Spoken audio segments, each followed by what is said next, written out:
Senator Whitehouse, I'm searching your face for surprise tonight that Clarence Thomas got some help paying for the motorhome.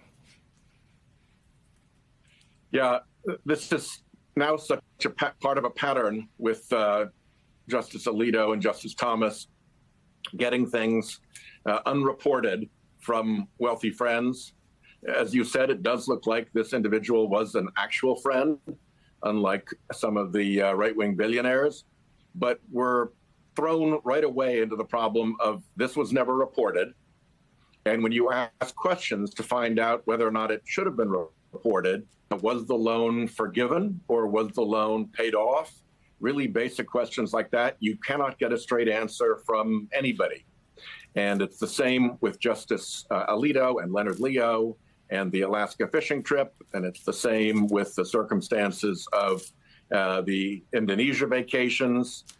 Both of them have their ethics filings on hold while they try to, work through this, I guess, and figure out what they need to report and what they need to update. But it's really different than every other court in the country. It's different than ethics officials would require of executive branch folks or legislative branch folks. You simply don't get away with not revealing what the facts are when there's a question about the propriety of what you're up to in a significant government job. And on the question of how much, if any, of the $267,000 did Clarence Thomas pay back, it becomes a very serious income tax question for Clarence Thomas if the answer is anything other than, I paid it back in full. Correct. There are tax issues here. There are reporting issues here. There are ethics issues here. And none of these issues are addressed by the stone wall of silence that has fallen around this court and its propensity for gifts from rich people. And, Mr. Welters is in one position here where he at least talked to the New York Times and acknowledged some information to them. Clarence Thomas, absolutely zero. And it is within Clarence Thomas's power tonight to disclose everything about that loan and how he got that motorhome. Yeah, and it's the exact same thing when there were questions about whether he should have recused himself in the January 6th case. Very simple answer to that question based on the fact of what he knew about his wife's insurrection activities and when he knew it. And he has not answered that question yet either, even after months and months of people poking at those facts and trying to figure out what went on.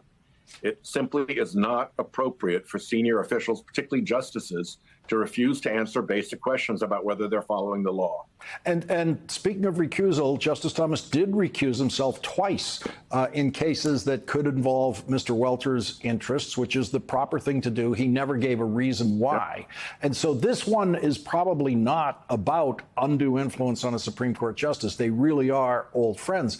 But it is about honest financial reporting by a Supreme Court justice and tax compliance, obeying the law, the tax law. That's right. This does not have the overtones of improper influence of the right-wing billionaires squiring around Alito and Thomas in the company of Leonard Leo, the billionaire's court fixer.